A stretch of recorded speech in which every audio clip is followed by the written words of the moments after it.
great. So to formally introduce myself, hi. Hi, I'm Avery. I'm originally from Northern Virginia.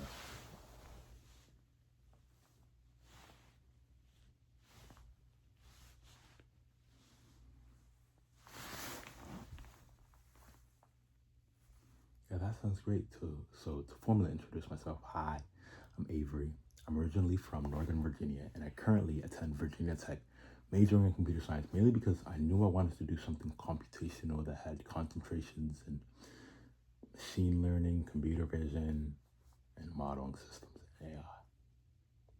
So in the past few years, I've interned at places like the World Bank Group and the United States Patent and Trademark Office, looking at how technology and data relates to global affairs, finance, and security. Most recently, as a technology consultant intern at my latest internship, I acquired some skills in software development and I got to work with some of the smartest and pretty interesting CEOs in the DC area. So with all this has led me to realize that I love three things: computers, learning, and learning. That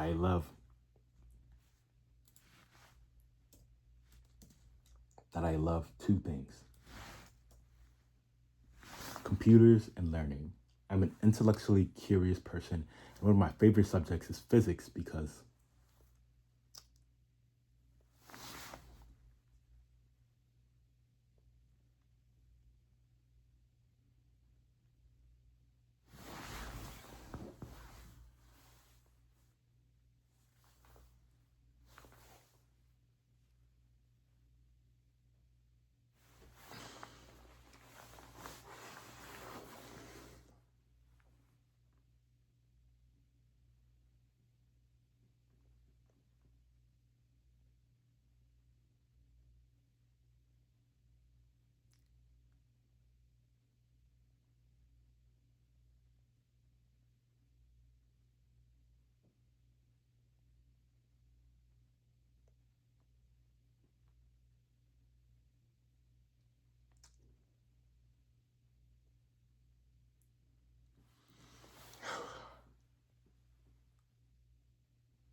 Hi, how are you?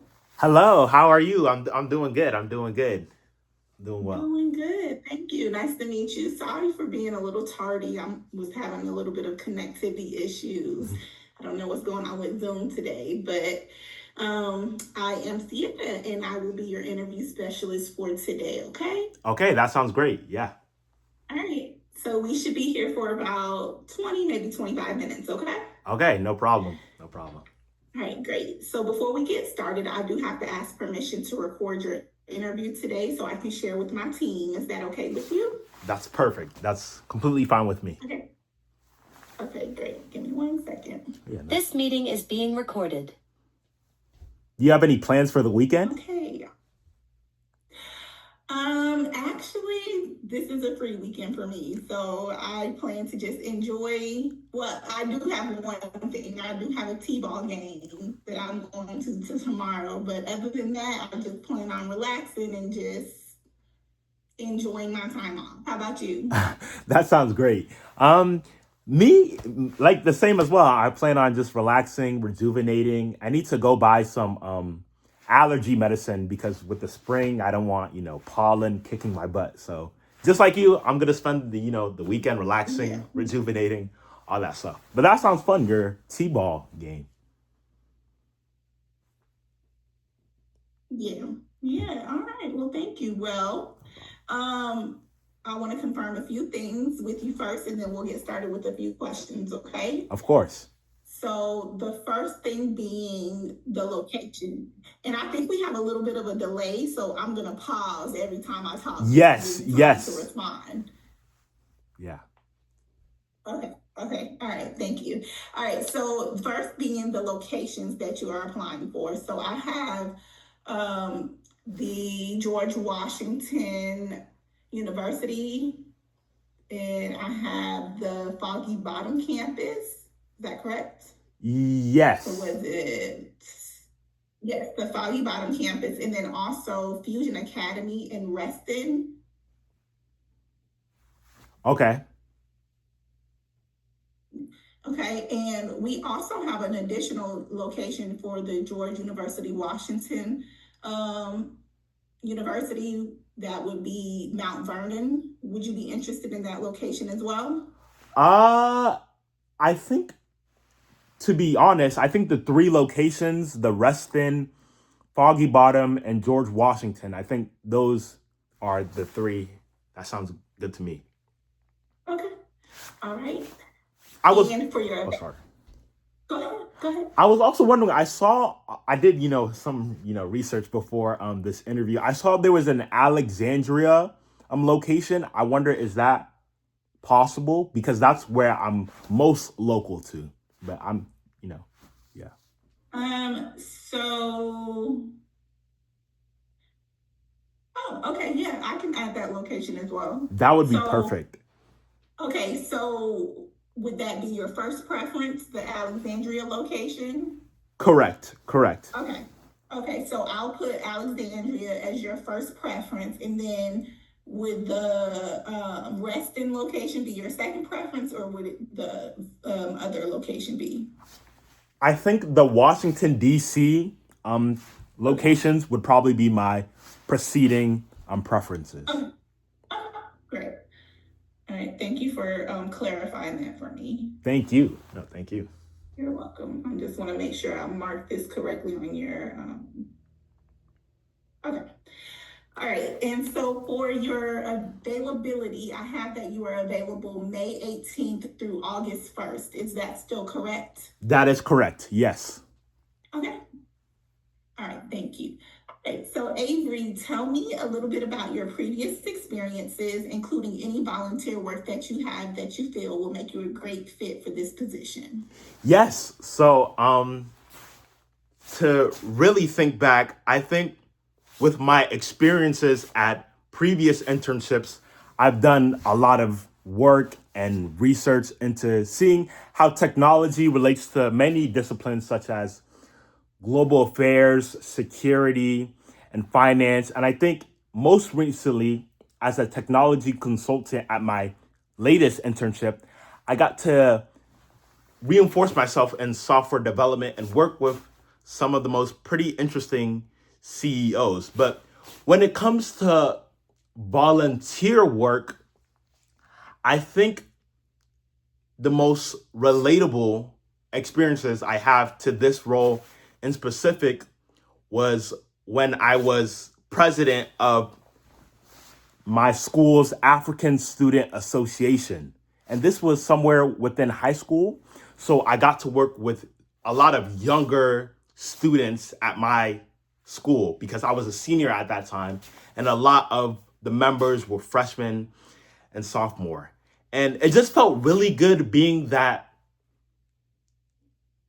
how do I say it? That pull, that signal of trust, that signal of competence, and just helping anyone who needed stuff on like more information. How could I get more involved? What can I do to help ASA? What can I do to help the mission? So I think that was my best volunteer work, volunteering as a sort of e-board member at my school's African Student Association. Okay. All right. Thank you. Yeah. All right. So, in your invitation for a final interview, we requested an introduction and a brief lesson on a course from our camp list. Do you have those items ready to present? Yes, I do. Okay. So please feel free to share your screen if needed. I can play the role of your student if you need me to. And I will take time for you and provide you a reminder once you're down to 1 minute. You have 7 minutes total. Okay. I'll try to make this kind of as brief as possible. But Okay. sorry, I just have to get in that, acting, kind of space. But well, to start, I guess I'll think, hey everyone, my name is Avery, and I'm really excited to be your instructor for this summer. And I just want to see by a show of hands. Oh, sorry, just to restart, I think the discipline I'll be, introducing is artificial intelligence, AI. So again, to restart, hey everyone, my name is Avery, and I'm really excited to be your instructor for this summer at Lavender Education. So I just want to see by a show of hands if you've ever used technology such as Siri, Alexa, or YouTube. Okay, yeah. That's a lot of hands. So whether you realize it or not, you've used something called artificial intelligence or AI. So this summer, we're going to learn what AI is, how it works, and how to think like the people who create it. So I want you to wonder, do you think a computer can think like a human? Well, me personally, I don't think so. AI doesn't think the way we do, but it can learn and have some guesses based on what it sees and thinks. So kind of like how you learn from practicing something, AI also learns by gathering data and learning patterns. So the big idea is to remember that AI learns from data, just like how you learn from practice. And if the data is clear and helpful, then the AI does well. Just kind of like if you're riding a bike. If your instructor is clear and helpful, then you'll ride a bike well. But if the data is very wrong or incorrect, the AI won't really learn well. So by the end of the summer, you're not just going to use AI, you're going to start thinking like engineers and creators. You'll understand how AI makes decisions, how to spot when it makes mistakes, and even come up with your own ideas for how AI can be used in the real world. It's going to be a lot of fun, so let's get started.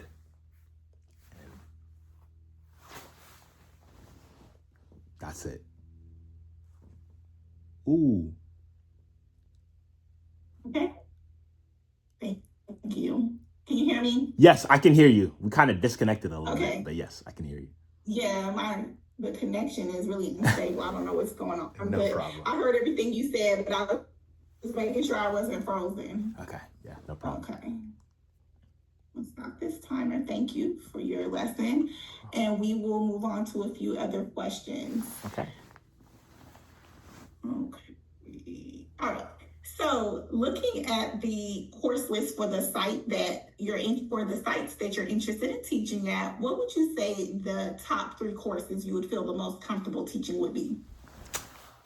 The top 3 most comfortable, I'll pick 2, I guess, sort of technical ones, and then one that's personally my favorite. So, of course, my number 1 pick would have to be artificial intelligence. I'm incredibly inspired and motivated by all the advancements it's making, all the strides it's making. And I feel like I've done the most research on it at university, whether that's actually integrating or building an AI model or just reading about it at a graduate, reading on it at a graduate paper.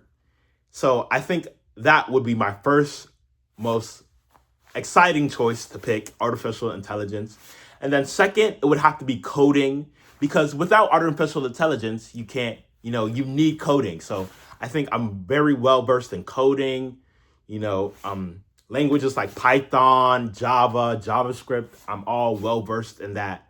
So I think that would be my strongest, my preceding strongest, my second strongest discipline to teach. And then third, I just want to confirm, I saw Roblox, right? Mhm. Yeah, so third, it would have to be Roblox. When I was young, I loved playing Roblox with my brother and just my friends. So getting to, I guess, revisit that younger self, I feel like that will really help me resonate with the younger people, the kids aged 6 through 16. That will really help me resonate with them, connect with them. And I feel like I could teach them so much about Roblox, about the interpersonal side and also the technical side of Roblox. So that would have to be my 3 top choices, which is artificial intelligence, coding, and Roblox. Okay, thank you. Yeah. All right, and what about 3 courses you would feel the least comfortable teaching and why? I would have to say uh digital arts. I think that's one of the disciplines, right? Digital arts.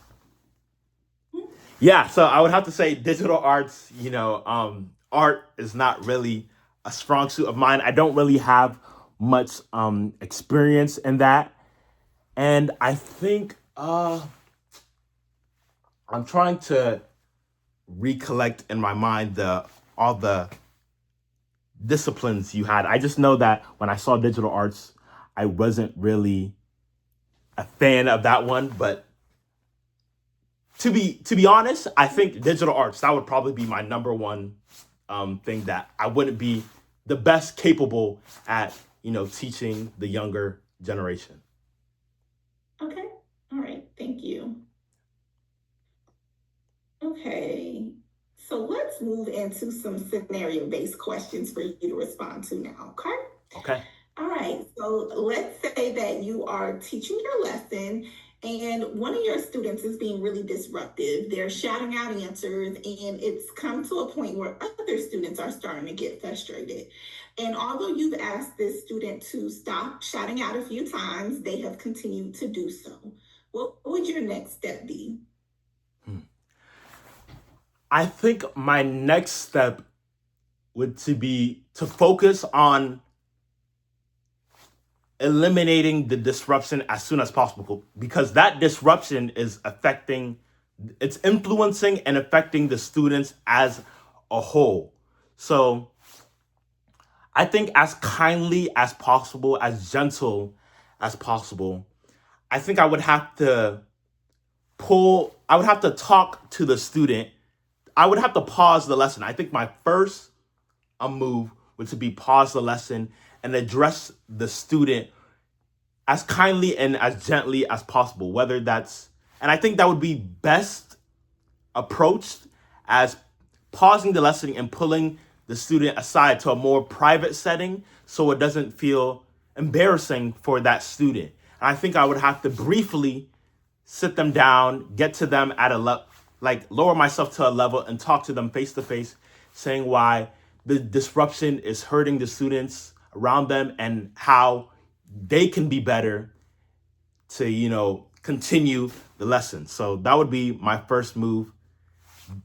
Pointing out the student, grabbing the student, removing the student from that environment, and bringing them to a more private, gentler, kinder, and quieter environment so I could really discuss with the student on why they're disrupting and what we can do moving forward so they don't disrupt it any longer. Okay, thank you. Okay, so it is Thursday morning, and you notice that one of your students is withdrawn and not participating in any activities, which is out of character for them. They've even mentioned to you that they would like to go home. What would you suspect is happening?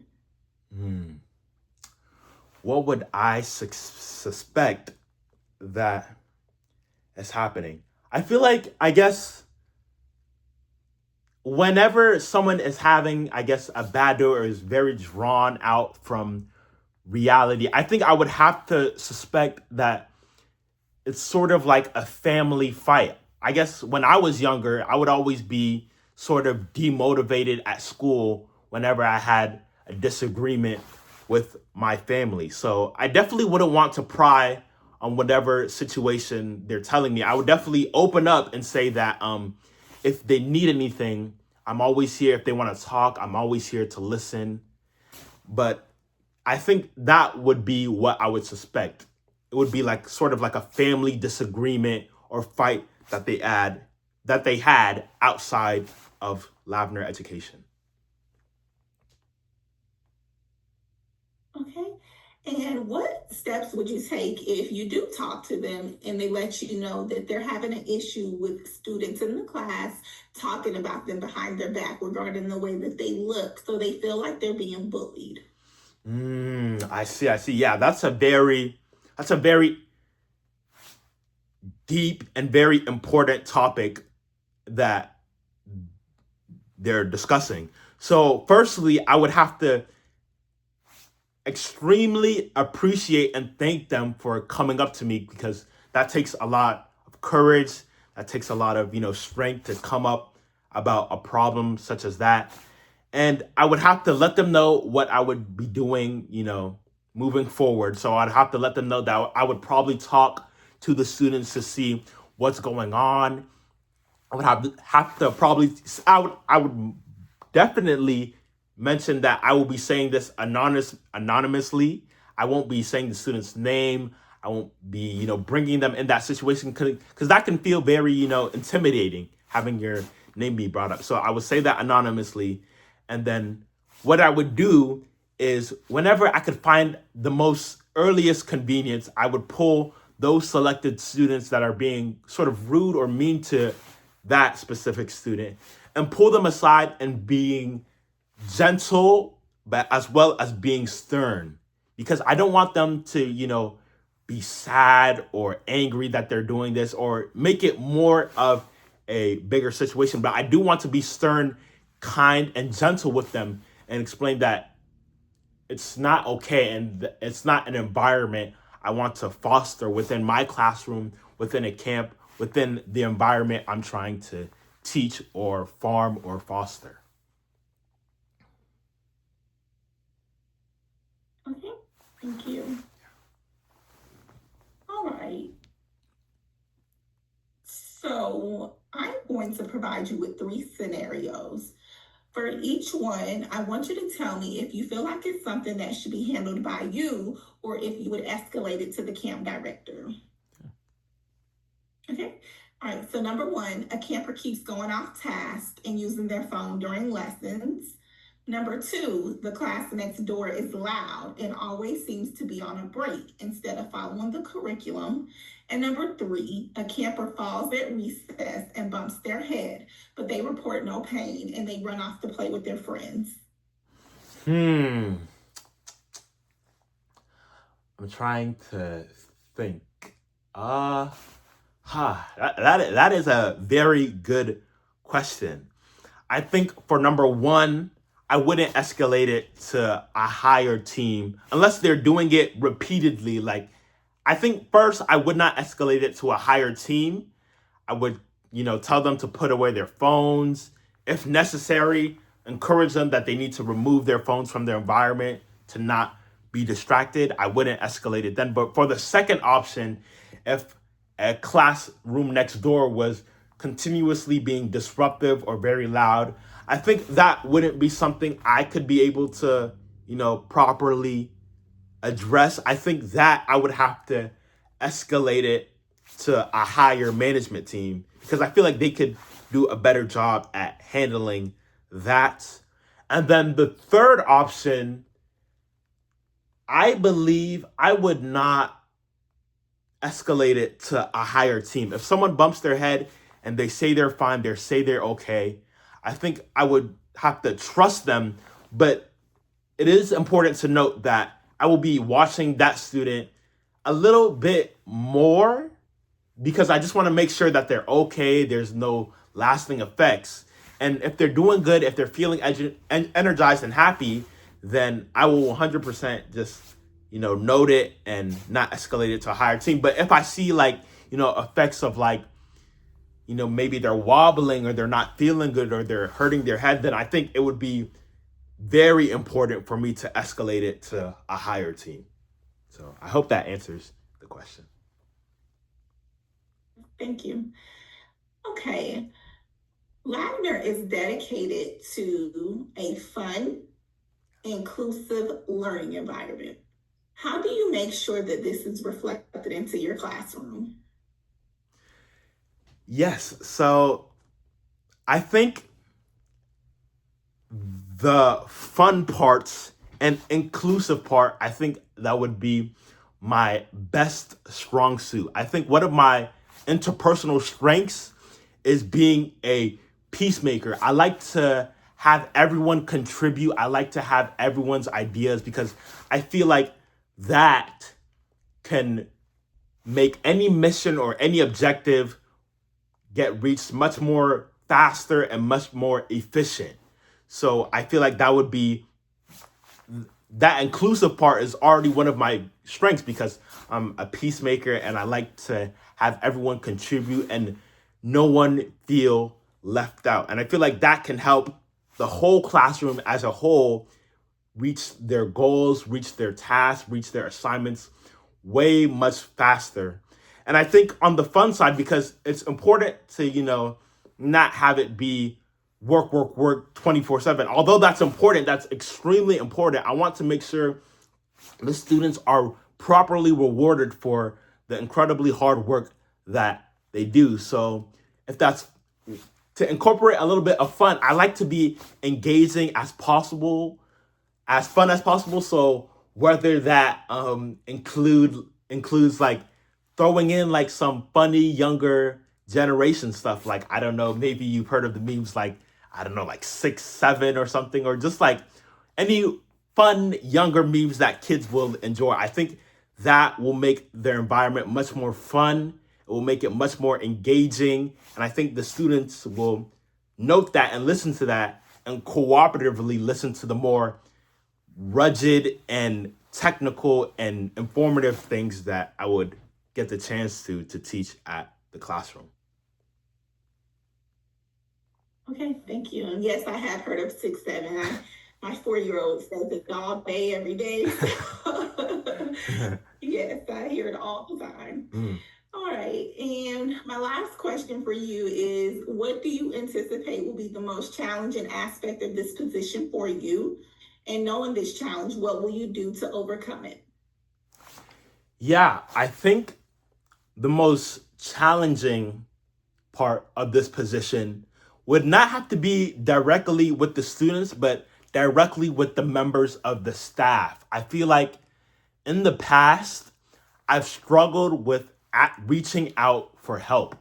I feel like I'm always supposed to do something on my own because I don't want to reach out to someone and make it seem like I'm bothering them or I'm nagging them. I never want someone to feel that way. But in the past, I've learned that not asking for help can often lower the quality of my work. So I've realized that prioritizing communication is super important. And I've even seen that in some of my university classwork. I feel like when I prioritize communication or when I ask for help to a teacher, if I'm not understanding like a certain math problem or something, I find that my work is way much more quality. Like I look back and I think I definitely wouldn't have gotten an A if I didn't prioritize asking for help, reaching out, and that communication. So I feel like asking for help would be the biggest challenge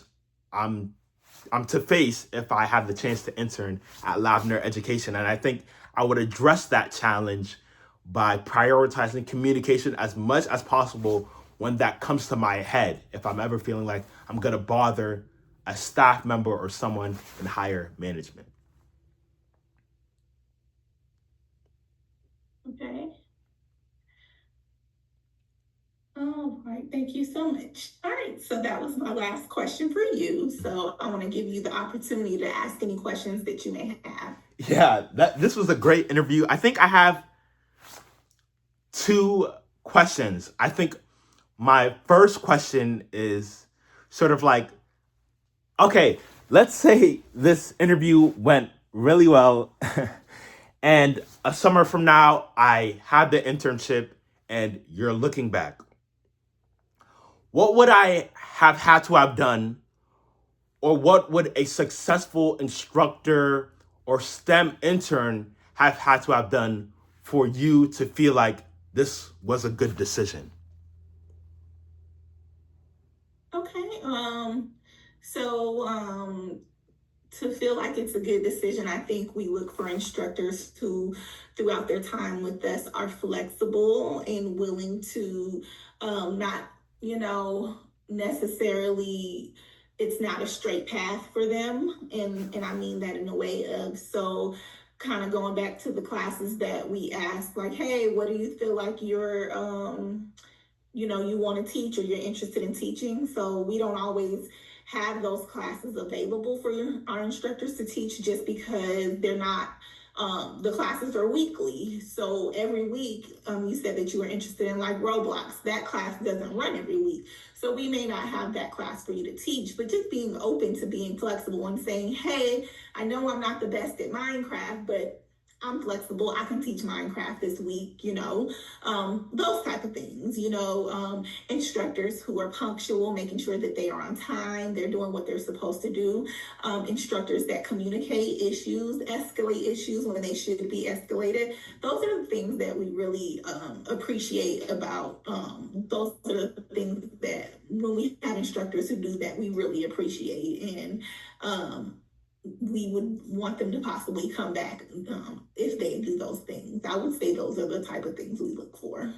That is extremely interesting. I just want to ask, has that been a previous problem? Like sort of instructors not being as flexible or as open to new disciplines? Or is that just something you really notice and really like instructors being flexible? No, it just depends.